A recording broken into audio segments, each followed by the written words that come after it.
عليكم ورحمة الله وبركاته.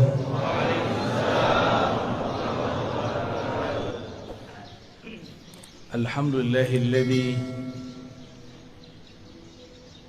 بنعمته تتم الصالحات، والحمد لله عدد ما خلق في السماء، والحمد لله عدد ما خلق في الأرض، والحمد لله عدد ما بين ذلك، والحمد لله عدد ما هو خالق. أشهد أن لا إله إلا الله، وأشهد أن محمدا عبده ورسوله. اللهم صل وسلم وبارك على سيدنا محمد وعلى آله وأصحابه ولبيته والمهدي خليفته وسلم. Ibu Bupati dan Bapak Wakil yang dimuliakan Allah, betapa senangnya kita umaranya ikut ngaji. Alhamdulillah. Kalau kata pengantar cukup wakil atau sekdanya, tapi kalau ngaji langsung orangnya. Alhamdulillah. Bapak Ketua Pengurus MUI, Ketua Takmir, para ulama dan jamaah yang dimuliakan Allah. Tidak mudah bangun sebelum subuh, ya. Karena tidak mudah jika dipikirkan pakai akal. Karena bangun waktu subuh, sebelum subuh, itu bukan urusan kita, itu urusan Allah. Oleh karena itu, sebelum tidur, minta izinlah kepada yang menghidupkan, yang mematikan. Bismikallahumma ahya wa amut, atau amutu wa ahya, sama. Ya Allah, izinkan aku tidur dan hidup kembali. Kalaupun bangun dalam nama Allah, maka kita bangun mengatakan alhamdulillahilladzi ahyana. Terima kasih yang telah mengembalikan hidup kami, ya Allah. Hidup kalau tidak tambah taat dan ma'rifat, percuma hidup. Lebih baik mati. Tapi jika ada ketaatan, ada kemakrifatan dalam hidup, fal hayatu aula, maka hidup lebih baik. Maka ketika ada seseorang mengeluhkan sakitnya dan dia mengatakan, mati sajalah aku, apa kata Nabi? La tas'alul maut, la tatamannawul mauta. Jangan pernah berangan-angan pengen mati. Sakit badanku, iya sakit, tapi jangan pernah minta mati. Karena jika engkau mati, inqata'al amal, engkau tidak dapat lagi beramal, ya. Engkau tidak dapat lagi beramal. Dan ingat, orang kalau sudah mati, dia harus tetap menyempurnakan ruhaninya. Tapi di alam sana sangat lama dan panjang sekali. Maka mumpung masih di dunia, jauh pun kita kejar, susah pun kita cari. Yang penting mengenal Allah dapat dicapai di bumi, supaya jadi bekal masuk ke alam yang lain.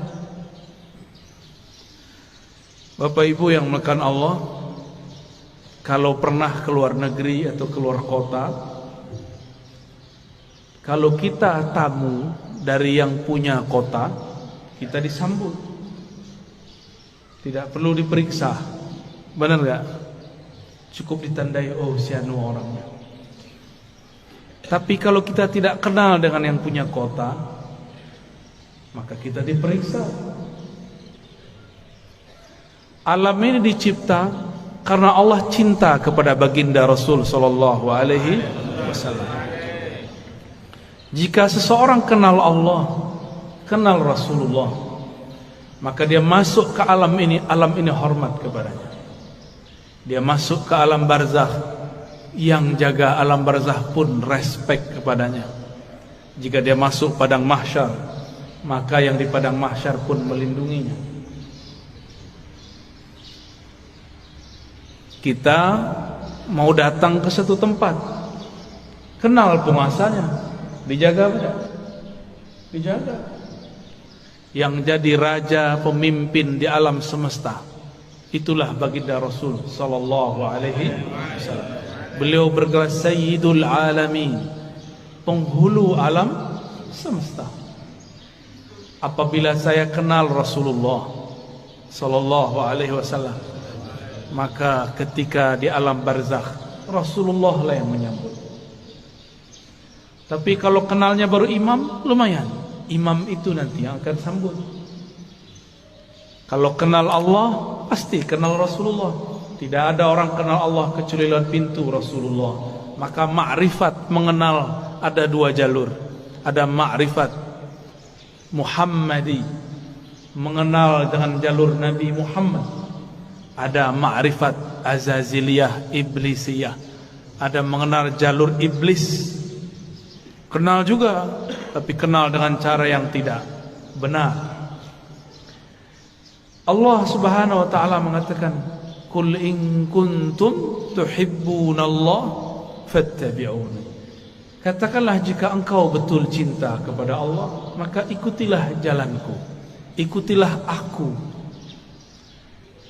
Ikuti Rasulullah sallallahu alaihi wasallam.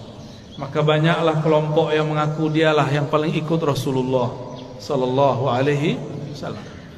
Yang diikut bukan model baju, yang diikut akhlak yang punya baju.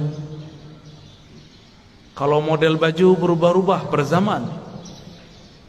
Ini bajunya kurang sunnah nih sebagiannya. Rasulullah itu suka pakai baju impor. Percaya tak? Baca Sahih Bukhari.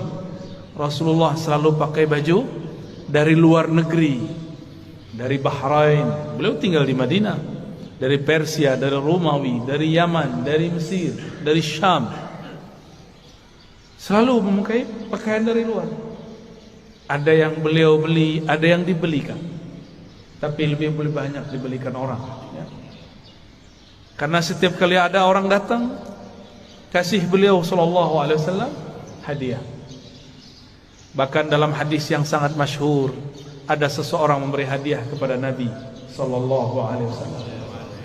Baru saja dipakai, tiba-tiba ada yang angkat tangan, "Wahai Rasulullah, demi Allah, berilah aku jubah yang engkau pakai." Hadis riwayat Imam Muslim. Rasulullah tolak. Rasulullah itu Abul Arwah, Abul Alamin, bapaknya alam semesta. Karena beliaulah alam ini Allah cipta. Maka jika ada anak-anaknya minta, tidak mungkin beliau tolak. Bukan saja manusia, semua yang di alam ini meminta, pasti beliau terima.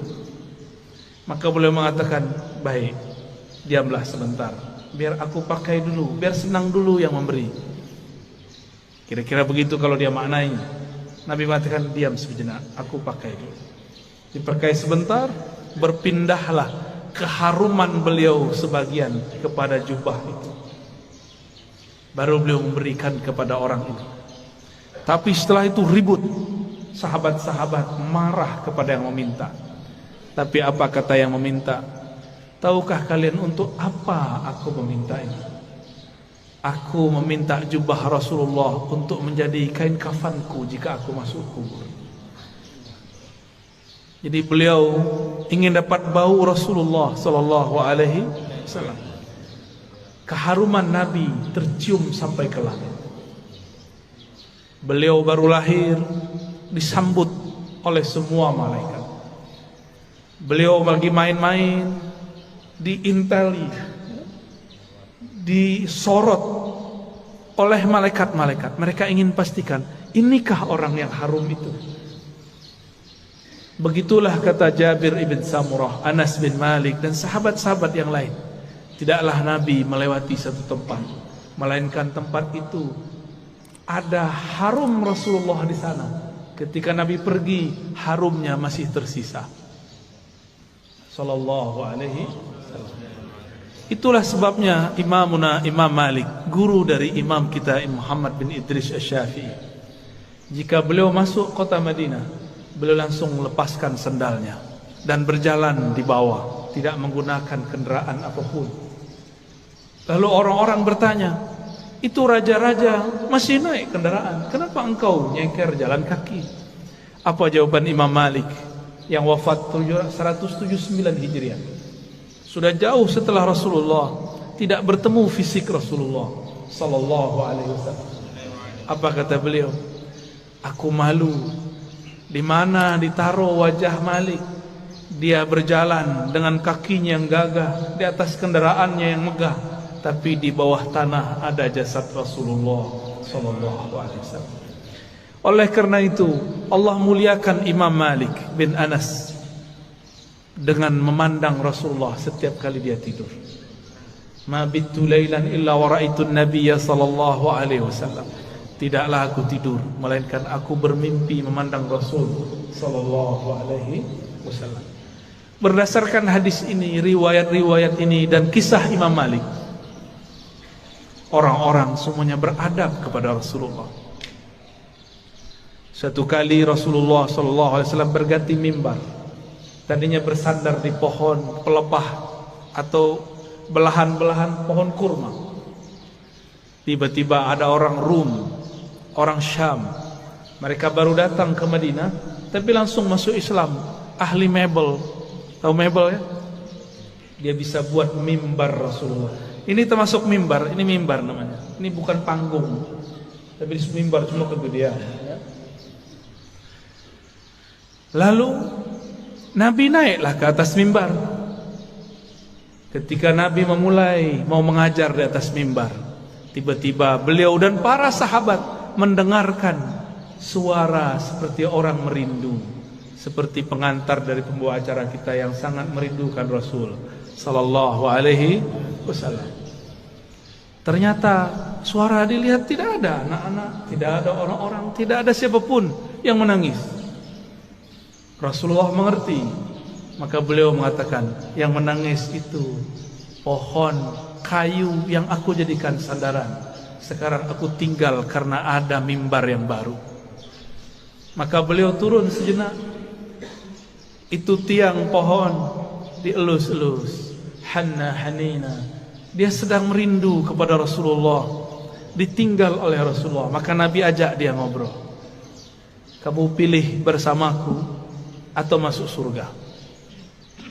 Kalau kita ditanya begitu, maunya apa? Masuk surga. Samalah dengan kayu.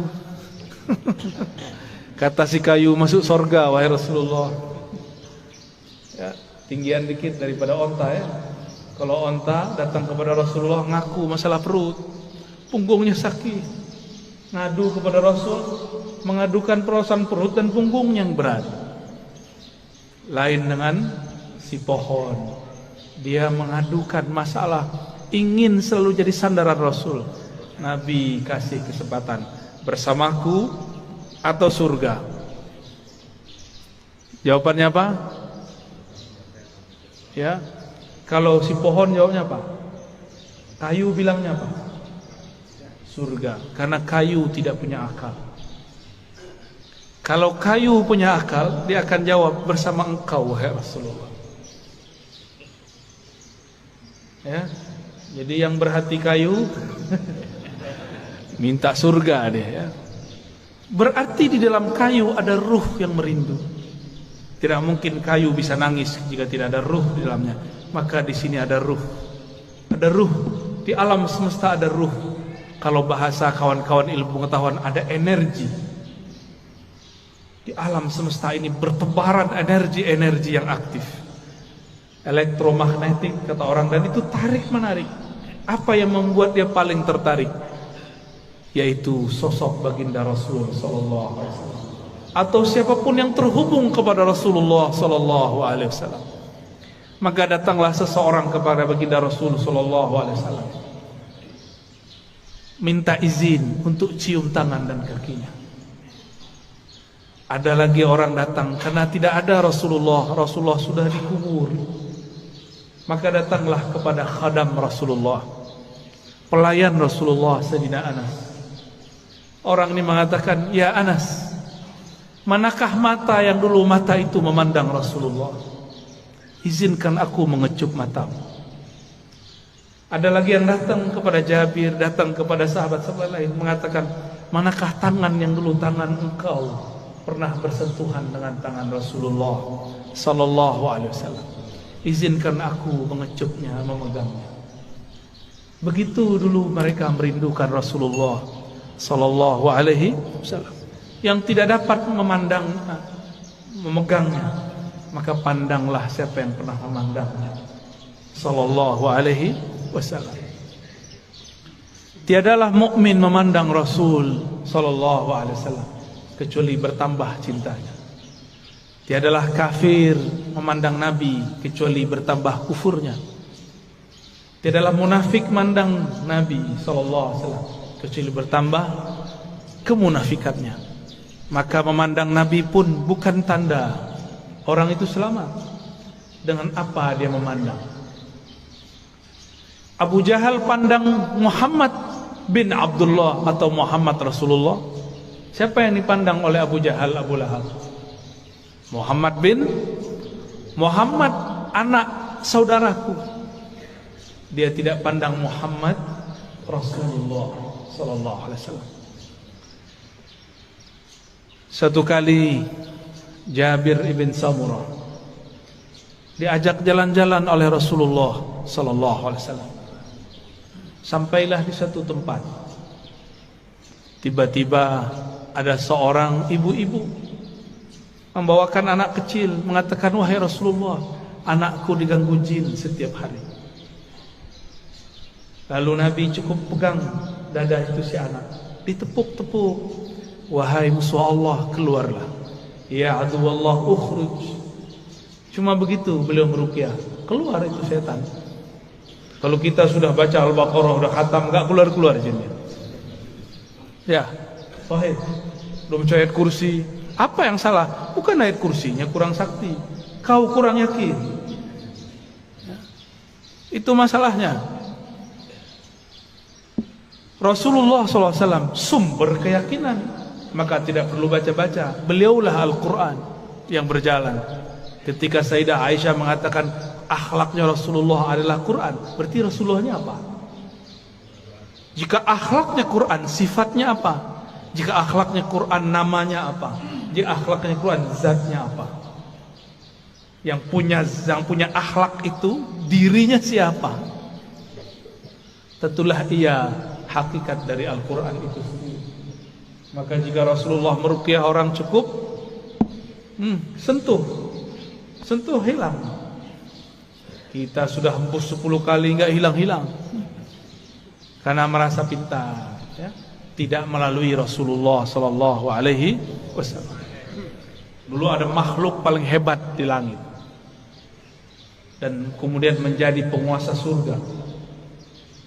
Dia bergelar Harisul Jannah atau Khazinul Jannah, pemegang kunci surga. Sayang tidak pernah solawat kepada Rasulullah SAW. Bagaimana dia mau solawat? Ternyata kadang-kadang orang itu diuji dengan orang yang paling dia benci. Iblis diuji untuk solawat kepada makhluk keturunan dari orang yang dia paling benci. Siapa yang paling dia benci? Nabi Adam. Nabi Adam punya keturunan namanya Muhammad bin Adam. Masih ingat kisah Nabi Musa didatangin iblis? Ya. Apa kata si iblis? Musa, aku mau tobat nih. Jadi iblis pernah sadar sebentar, ya. Itu sadarnya iblis pertama kali. Mus, mau tobat nih, gimana nih? Apa kata Nabi Musa? Oh, gampang. Nih saya tunjukin jalannya. Dulu perintah yang disuruh kepada engkau masih berlaku. Apa itu? Sujudlah kepada Adam. Tuh, saya tunjukkan itu kuburnya. Sujudlah kepadanya. Iblis matanya langsung nyala. Dia bentak Nabi Musa. Musa, engkau main-main. Dia hidup pun aku tidak sujud, apalagi sudah bau tanah. Tambah sombongnya. Maka tidaklah setiap hari memandang iblis kepada kekasih Allah kecuali bertambah kekufurannya. Aba wastakbara wa kana minal kafirin. Enggan, sombong, dan dia selalu kafir. Maka kana di situ bahasa Arab yadullu ala thubut wal dawam, menunjukkan itu tetap dan selalu begitu. Maka kana tidak berarti selalu pasten, dia telah, tapi dia selalu. Maka jika ada orang yang cuma mengajarkan zikir, hati-hati, pasti sesat. Pasti sesat. Zikir itu panas. Dalam zikir itu ada energi ilahiyah, ada nur tapi har. Itulah sebabnya zikir itu bisa menetralkan banyak hal. Bismillahilladzi la yadurru ma'asmihi syai'un fil ardi wala fis sama'i was-sami'ul 'alim. Dengan nama Allah. Ini enggak usah datang ke dukun ya, amalkan ini. Mau diserang-serang dalam politik ya, kali Bu Bupati, Pak Wakil diserang orang, amalkan ini pagi sore, satu napas. Bismillahilladzi la yadurru ma'asmihi syai'un fil ardi wala fis sama' wa huwas sami'ul 'alim. Ini langsung turun dari langit. Ini lafaz ini langsung turun dari langit. Diajarkan Rasulullah SAW kepada sahabat. Diriwayatkan oleh Imam Abu Dawud dengan nama Allah, Bismillah Allazi, yang mana la yadurru ma'asmihi, tidak ada yang akan merusak, mengganggu siapa yang bersama namanya. Ini maksudnya apa? Gak ada yang ganggu, baik dari langit ataupun dari bumi. Namanya Allah, Allah titipkan semuanya ke dalam qalbu Rasulullah sallallahu alaihi wasallam. Maka orang yang datang kepada Allah lewat pancaran qalbu Rasulullah, dia langsung diterima. Kalau saya masuk kantor Bu Bupati, bawa surat sakti dari Bu Bupati, diterima nggak? Diterima. Tadi kalau bawa proposal, nggak ada janjian, ditolak nggak? Ditolak. Biasanya kalau pegawai itu ada kartu ya, kartu pengenal diri. Apa namanya? ID card. ID card. Itu kalau kita kemana-mana pakai ID card, tertulis di situ statusnya apa. Pasti tempat itu menghormati kita. Yang dipandang bukan kita, ID cardnya. Ya, siapa yang membawa nama Allah, siapa yang bersama Rasulullah, maka dia akan dihormati di mana saja. Imam Ahmad bin Hanbal dilecehkan oleh Al-Ghujur, ditelanjangi Pak. Itu Imam Ahmad bicara kepada sarungnya, wahai sarungku, tutuplah auratku. Takutlah kepada Allah, engkau mempermalukan aku. Langsung naik itu, diturunin lagi oleh Al-Ghujur, enggak turun-turun. Al-Ghujurnya takut. Mulai Al-Ghujurnya takut Pak. Ayah Buya Hamka mau dirampok oleh penyamun dulu di tengah jalan. Dulu kan belum ada PJR ya, belum ada polisi ngawal kalau Ustadz jalan ya. Dulu ayah dari Buya Hamka namanya Syekh Abdul Karim Amrullah mau dirampok, mau dibunuh oleh penyamun. Terus beliau bilang, tunggu sebentar, saya baca surat Yasin dulu. Yasin. Yasin itu nama siapa? Nama Rasulullah SAW. Terus ada teknik membacanya. Selesai baca Yasin, itu orang sudah sujud-sujud. Maafkan saya lah, bingung beliau. Ternyata ini orang melihat sesuatu ketika Syekh Abdul Karim membaca surat Yasin. Bisa begitu Pak, tapi kalau Bapak yang baca nggak ada yang aneh. Baik. Rasulullah sallallahu alaihi wasallam dielu-elukan namanya baik di langit ataupun di bumi. Coba lihat, Sayyidina Jibril bolak-balik naik langit. Tapi setiap kali sampai di langit pertama selalu ditanya, "Man anta?" Ente siapa? Itu Jibril. Jibril langsung bilang, "Saya orang yang bawa risalah Nabi Muhammad." Dibuka langsung. Sebut nama Nabi, buka langsung. Jadi pembuka pintu langit nama Nabi Muhammad sallallahu alaihi wasallam. Maka orang-orang yang hidupnya bermasalah, cobalah mulailah salawat pagi 100, sore 100, malam 100. Di senggang, lagi di motor, lagi di mobil, salawat 100 kali. Jangan kurang salawat setiap hari daripada 500 kali lah. Sembari bekerja, sembari bergerak. Apa susahnya? Kenapa bersosial media tidak susah?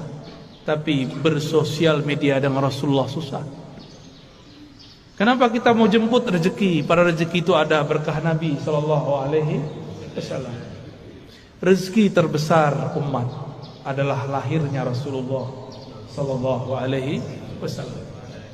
Suatu kali Uwais Al-Qarni hendak pergi haji. Tiba-tiba ibunya mengatakan, "Wahai Uwais, jika engkau pergi, dengan siapa ibumu?" Kata Uwais, "Baiklah ibunda, tapi tunggu sebentar, aku berikan semua perbekalanku kepada temanku yang sedang merindukan Rasulullah. Tapi dia tidak punya bekal, orang tuanya sudah tidak ada." Dihantarkanlah kepada orang itu. Entah dapat apa rasanya. Orang-orang berangkat, dia tidak bisa berangkat. Teman-temannya Uwais dan teman-temannya semua berangkat, orang ini enggak berangkat. Tiba-tiba Uwais ketuk pintu mengatakan, "Wahai Tuan, wahai sahabatku, ini semua bekalku, aku berikan kepada engkau." Orang ini lagi sujud, ingin berangkat tapi tidak punya uang, ingin berangkat tidak punya kendaraan. Apa yang dia rasakan? Lalu dia bertanya, "Lalu engkau bagaimana wahai Uwais?" "Aku masih punya ibu. Jika rindu Rasul sallallahu alaihi wasallam harus merawat ibu. Orang yang rindu Rasulullah tidak hormat kepada ayah ibunya, batal cintanya. Orang cium tangan guru tapi tidak cium tangan ayah ibunya, batal cium tangannya. Orang yang ziarah ke ulama tapi tidak ziarah ke ayah ibunya, batal cintanya kepada ulama." Betapa aneh sekarang, banyak orang baik ke gurunya tapi membentak ayah ibunya. Aneh. Masih punya ibu sebagian besar, ayah nanti pulang cium tangannya, ya. Baca sholawat ketika mencium tangannya. Semoga Allah ridha melalui ini. Dan pasti ridha. Ridha Allah itulah kunci dalam tangan ibu. Kenapa disebut ibu dan ayah itu kunci ridha Allah? Ridha Allah fi ridhal walidain. Karena merekalah kita ada secara fisik, secara ruhani kita ada karena ruhaniah Rasulullah.